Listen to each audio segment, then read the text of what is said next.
શ્રી સ્વામિનારાયણ ભગવાનની જય. આપણે છેલ્લે વિથ પ્રેપોઝિશન આપણે ભણ્યા હતા. હવે આજે આપણે બાય ભણવાના છીએ. બાય એટલે આપણે મોટે ભાગે એવું સમજતા હોઈએ છીએ કે દ્વારા, કોના દ્વારા થયું, બાય હોમ, એવી રીતે આપણે સમજતા હોઈએ છીએ. આજે આપણે થોડાક બીજા વિશેષ ઉપયોગો અને વિશેષ એના પ્રયોગો જોઈશું. આપણે મુસાફરીના સાધનની સાથે બાયનો ઉપયોગ અંગ્રેજીમાં થતો હોય છે. મુસાફરીનું સાધન એટલે ઉદાહરણથી આપણે સમજીએ કે આપણે સ્કૂલે જતા હોઈએ, તે સ્કૂલે જાય છે, હી ગોઝ ટુ સ્કૂલ, તે સ્કૂલે જાય છે, કે તેણી સ્કૂલે જાય છે, કે જે હોય કોઈ પણ સ્કૂલે જતું હોય, પણ કયા સાધન દ્વારા જાય છે? તો કે બસ દ્વારા જાય છે. તો શું આવશે? By bus. જો રિક્ષામાં જતું હોય તો બાય રિક્ષા, ઇકોમાં જતું હોય તો બાય ઇકો, પછી કોઈ પ્લેનમાં જતું હોય તો શું આવશે? By plane. તો જે કોઈ સાધન મુસાફરી માટે જે સાધન વપરાતું હોય, યાદ રાખવાનું, મુસાફરી માટે જે સાધન વપરાતું હોય એની આગળ બાય આવશે. આઈ કેમ ઇન ઇન્ડિયા બાય પ્લેન. હું ભારતમાં આવ્યો. કેવી રીતે આવ્યો? હું ભારતમાં ભૂતકાળ છે, બરાબર. કેવી રીતે આવ્યો? તો કે બાય પ્લેન, બરાબર. તો હું ભારતમાં પ્લેનથી આવ્યો. બીજો એક ઉપયોગ જોઈએ. ક્રિયા કરવા વાળાનો નિર્દેશ કરવા માટે. ક્રિયા કોણ કરી રહ્યું છે એનો નિર્દેશ કરવા માટે, એ બતાવવા માટે. મોટે ભાગે પેસિવ ની અંદર આવા વપરાતા હોય છે આ વાક્યો. તો કેવી રીતે આપણે સમજીએ કે he was helped by his uncle. એને મદદ કરી હતી. કોણે? તો એના કાકાએ. તો એના કાકા દ્વારા એને મદદ કરાઈ હતી. આવું એનું ગુજરાતી થાય. વી વર સેવ્ડ બાય ભગવાન. આપણે કંઈક મુશ્કેલીમાં મુકાઈ ગયા હોય અને આપણે બચી જઈએ તો શું કહીએ? આપણે ભગવાન દ્વારા બચી ગયા, ભગવાનની મદદથી બચી ગયા. તો વી વર સેવ્ડ બાય ભગવાન. હજુ બીજો વિશેષ એક ઉપયોગ જોઈએ આપણે. એટલે આપણે આગળ જોયું કે મુસાફરી માટે જે સાધન વપરાય એની સાથે પણ બાય વપરાય છે, અને આગળ જો કોના દ્વારા ક્રિયા થાય છે એના માટે વપરાય છે. આટલું ખાસ આપણે અહીંયા ધ્યાન રાખવાનું. નેક્સ્ટ ટુ, નિયર, બિસાઇડ અને ક્લોઝ ટુ, આના અર્થમાં પણ બાય વપરાય છે. નેક્સ્ટ ટુ એટલે આપણે એમ કહીએ કે ભાઈ મારી સ્કૂલ એ પોસ્ટ ઓફિસથી બાજુમાં છે. નેક્સ્ટ ટુ પોસ્ટ ઓફિસને પછી છે, પોસ્ટ ઓફિસને અડીને છે. કે મારી સ્કૂલ એ થિયેટરની નજીક છે, કે મારી સ્કૂલ એ દવાખાનાની બાજુમાં છે, કે દવાખાનાથી નજીક છે. આવા જે કોઈ અર્થ હોય તો એમાં એ વાક્યની જગ્યાએ, એની જગ્યાએ આપણે બાય વાપરતા હોઈએ છીએ. He is standing by his father. એ એના પપ્પાની નજીક ઊભો છે. નેક્સ્ટ ટુ હિઝ ફાધર, કે નિયર હિઝ ફાધર, કે બિસાઇડ હિઝ ફાધર, કે ક્લોઝ ટુ હિઝ ફાધર, આ બધા શબ્દો તમે આની જગ્યાએ સબસ્ટિટ્યુટ કરી શકો. He is standing next to his father, એના પપ્પાની બાજુમાં ઊભો છે. કે નિયર હિઝ ફાધર, એના પપ્પાની નજીક ઊભો છે. તો એની જગ્યાએ આપણે આ બધા શબ્દો હોય એની જગ્યાએ આપણે બાય નો ઉપયોગ પણ અહીંયા કરી શકીએ. અવર છાત્રાલય ઇઝ સિચ્યુએટેડ. સિચ્યુએટેડ એટલે ક્યાં એનું લોકેશન ક્યાં છે, એની સિચ્યુએશન ક્યાં છે, કઈ જગ્યાએ છે, લોકેશન બતાવે છે. અવર છાત્રાલય ઇઝ સિચ્યુએટેડ બાય મંદિર. મંદિરથી નજીક છે અથવા મંદિરથી બાજુમાં છે, એટલે એમાં પણ બાય નો ઉપયોગ થાય છે. ચોથો ઉપયોગ આપણે જોઈશું બાયનો, સમય મર્યાદા. આટલા સુધીમાં, એવું કંઈક સમય મર્યાદા તમને કહ્યું હોય કે ભાઈ આટલા સુધીમાં આટલું કામ પૂરું થઈ જવું જોઈએ, એવી સમય મર્યાદાનો જો નિર્દેશ કરવો હોય તો પણ બાય વપરાય છે. આપણે તમને કંઈક હોમવર્ક આપ્યું હોય અને આપણે કહીએ કે you should finish this homework. આ હોમવર્ક તમારે પૂર્ણ કરી દેવું જોઈએ બાય ટુ નાઇટ.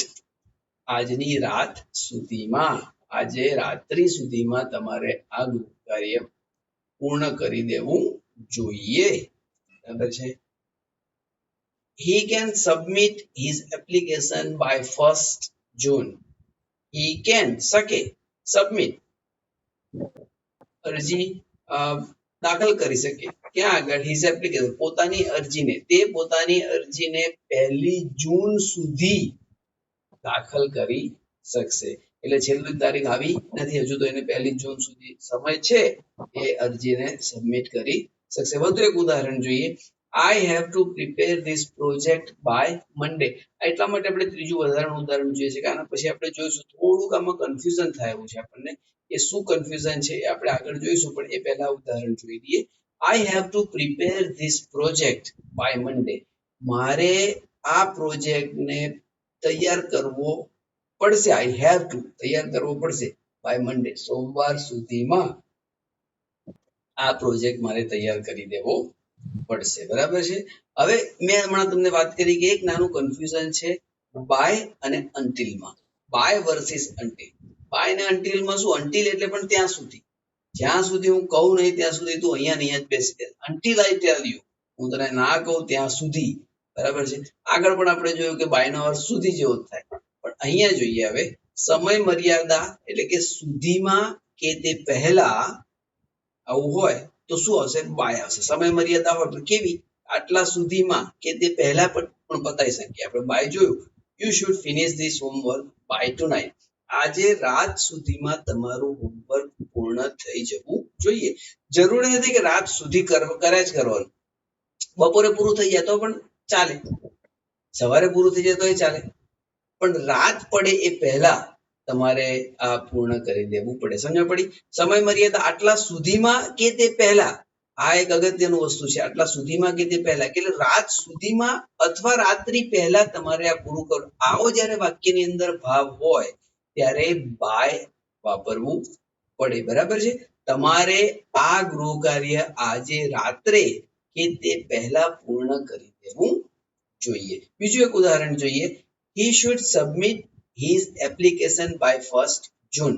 1 જૂન આવે ને ત્યાં સુધીમાં એણે પોતાની અરજી જમા કરાવી દેવી જોઈએ. પછી એ મે ને 30મી મે કરી દે, 1લી મે કરી દે, આજે કરી દે, કાલે કરી દે. 1 જૂન આવે એ ત્યાં સુધીમાં કે તે પહેલા એને આ જમા કરાવી દે. પોતાની અરજી 1 જૂન કે તે પહેલા જમા કરાવી શકે છે. એટલે બાયનું એકદમ સ્પષ્ટ છે, સમજાઈ જાય આવું છે, ક્યારે ભૂલ ના પડવી જોઈએ. કેવું સુધીમાં બાય ક્યારે વપરાય?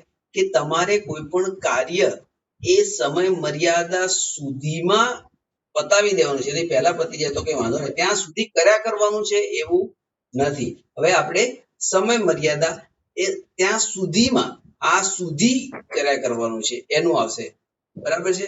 આ સુધીમાં આમાં નહીં, આપણે સમજીએ નહીં, આ માં નહીં લેવો, ત્યાં સુધી. તો you can do this homework until tonight. તમે આજે રાત સુધી આ હોમવર્ક કરી શકશો. બરાબર. તમારે ક્યારે ફિનિશ કરવાનું છે એવું નથી કહેતા. અહીં તમે આજે રાત સુધી તમે હોમવર્ક કરી શકશો. કાલથી તમને હોમવર્ક કરવાનો ટાઈમ મળશે, પછી અધૂરું રહી જાય તો અધૂરું. અહીંયા કેવું છે? તમારે આજે રાત સુધીમાં પૂરું કરી જ દેવું પડશે. અહીંયા તમારું અધૂરું રહી જાય તો અધૂરું. આજે રાત સુધી તમે કરી શકશો, કાલે કરી શકશો. તમે આ ગૃહ કાર્ય આજે રાત્રિ સુધી કરી શકશો, પછી તમને ચાન્સ મળશે. બીજું જોઈ લઈએ ઉદાહરણ. He can submit his application until June 1st. એટલા માટે આ સરખા વાક્યો લીધા છે કે આપણને બાય અને until નો ભેદ સમજાય.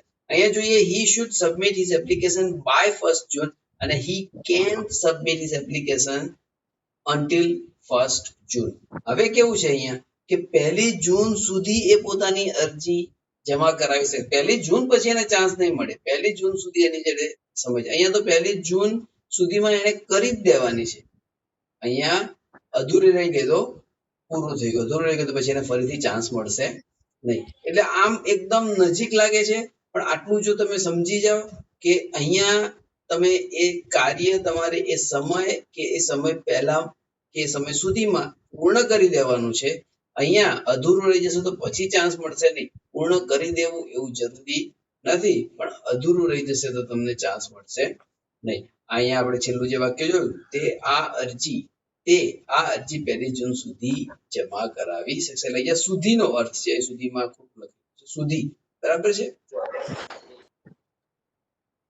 બીજું થોડુંક જોઈ લઈએ, આપણે ઉદાહરણ જોઈએ. બરાબર છે. I will be back by મંડે.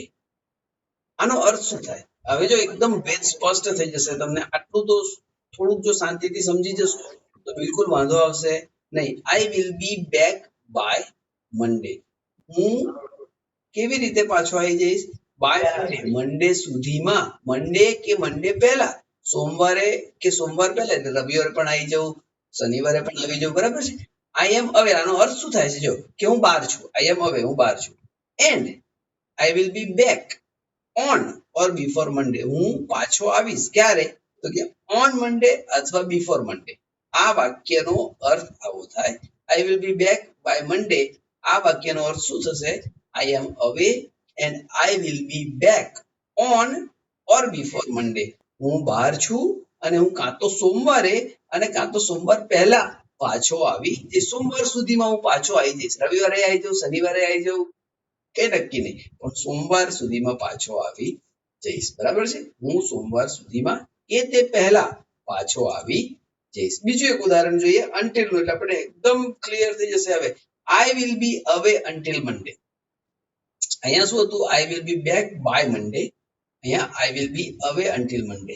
એટલે અહીંયા શું કહેવા માંગે છે કે હું સોમવાર સુધી બહાર છું. સોમવાર સુધી બહાર જ છું. રવિવારે નહીં મળું, શનિવારે નહીં મળું, નહીં જ મળું. સોમવાર પછી હું મળીશ તમને. બરાબર છે. અનટિલ સોમવાર, સોમવાર સુધી હું બહાર છું. એટલે રવિવાર ને શનિવાર. અહીંયા કેવું હતું? હું શનિવારે પણ કરી શકું, રવિવારે પણ કરી શકું, ગમે ત્યારે પાછો આવી શકું. એટલે બાય અને અનટિલમાં આટલો ભેદ છે. હું સોમવાર સુધી કે તે પહેલા પાછો આવવાનો નથી. આનો અર્થ એવો થાય છે આઈ વિલ બી અવે અનટિલ મંડે. એનો અર્થ શું થાય છે કે હું સોમવાર સુધી કે તે પહેલા, સોમવાર સુધી કે તે પહેલા પાછો આવવાનો નથી. અહીંયા આનો અર્થ શું થાય છે કે હું સોમવાર સુધીમાં કે તે પહેલા પાછો આવી જઈશ. એટલે બાય નો અર્થ અને અનટિલ નો અર્થ આ બહુ જ સમજવાનું છે. આ કોન્સેપ્ટ જો ક્લિયર થઈ જશે તો ક્યારેય ભૂલ નહીં થાય. આમ આપણને બાય એટલે પણ દ્વારા લાગે, અનટિલ સુધી લાગે, અને અહીંયા પણ સુધી લાગે, પણ બંને સુધી સુધીમાં ભેદ છે. એટલે આપણે સમજવાનું અહીંયા શું કહેવાય, આ વાક્ય શું કહે? જેમ આ વાક્ય આપણે જોયું કે I will be back by Monday, તો એનો અર્થ એવો થતો કે I am away and I will be back on or before Monday. તો આ વાક્યનો અર્થ શું થાય છે? આઈ વિલ બી અવે અનટિલ મંડે, તો શું થાય? આઈ એમ અવે, હું બહાર છું, and I will be back on Monday. On or before Monday નહીં, હું ઓન મંડે જ પાછો આવીશ.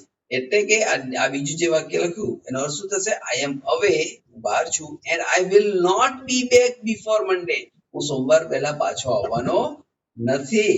એટલે આનો અર્થ આપણે સમજી રાખવાનો કે આ જે બાય અને અનટિલ એ બંનેનો મુખ્ય તફાવત આટલો છે. જો આ તફાવત આપણે સમજી લઈએ ને તો આપણને બિલકુલ વાંધો આવશે નહીં. એટલે બાય અને અનટિલમાં આપણે આટલું ખાસ ધ્યાન રાખવાનું. અત્યાર સુધીમાં આપણે કેટલા પ્રેપોઝિશન ભણ્યા છીએ?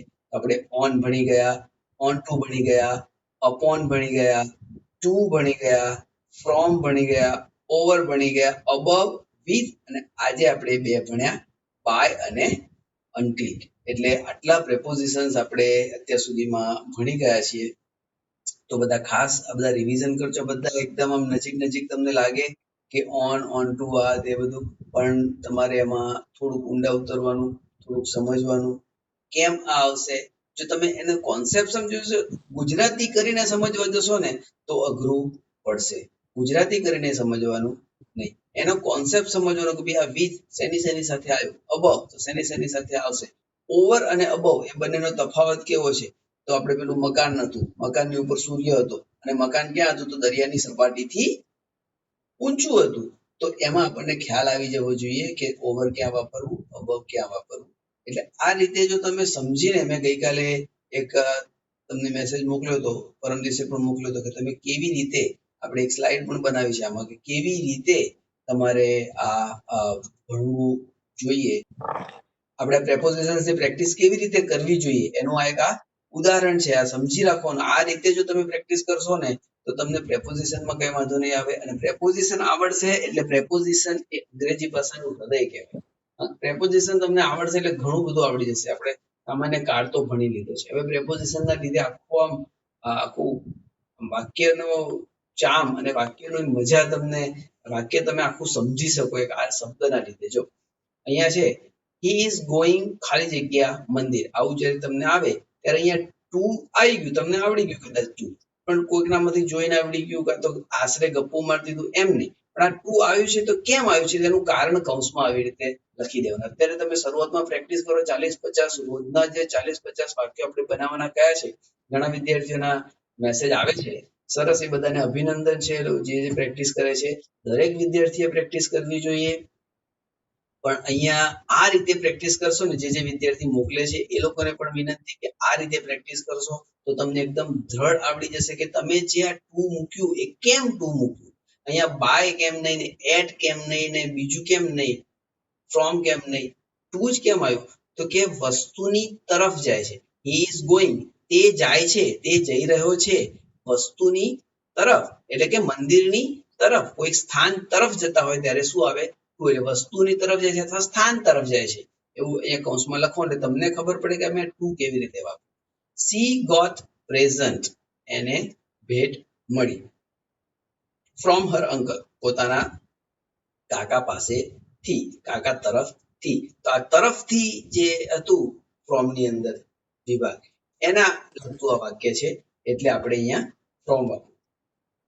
વી watch all your videos to learn English. અમે તમારી બધી જ વિડીયો જોઈએ છીએ, પણ શું છે હેતુ વિડીયો જોવાનો? વિડીયો જોવાનો હેતુ શું છે? તો અંગ્રેજી શીખવું. તો જ્યારે અંગ્રેજી શીખવું, કોઈ પણ હેતુ બતાવવો હોય, કોઈ ક્રિયા કરવા પાછળનો હેતુ, આ ક્રિયા છે કે આપણે બધી જ વિડીયો જોઈએ છીએ, બરાબર છે. પણ એની પાછળનો હેતુ શું છે? અંગ્રેજી શીખવું. એટલે જ્યારે હેતુ બતાવવાનો હોય કોઈ પણ ક્રિયાનો હેતુ, ત્યારે એનમાં ટુ વપરાય છે. એટલે કૌંસમાં આપણે હેતુ લખ્યું. તો આવી રીતે તમે રોજના કોઈ પણ એક પાઠ લેવાનો, પાઠની અંદર જે આવ્યું વાક્ય, એ વાક્યની અંદર આ પ્રેપોઝિશન આવ્યું, આપણે જેટલા ભણ્યા છીએ એટલા, ટુ ને અપ ટુ ને ઓવર ને અબવ ને ફ્રોમ ને વિથ ને બાય ને અન્ટિલ ને આ બધા જે પ્રેપોઝિશન આપણે ભણ્યા છીએ, એ પ્રેપોઝિશન વાળું વાક્ય આવે તો તમારે સમજવાનું કે આ વાક્યમાં બાય મૂક્યું તો કેમ મૂક્યું છે, કયો નિયમ લાગ્યો, ફ્રોમ મૂક્યું તો કયો નિયમ લાગ્યો, ટુ મૂક્યું તો કયો નિયમ લાગ્યો. તો આટલું ખાસ જો તમે શાંતિથી કરશો તો તમને બિલકુલ વાંધો આવશે નહીં. સારી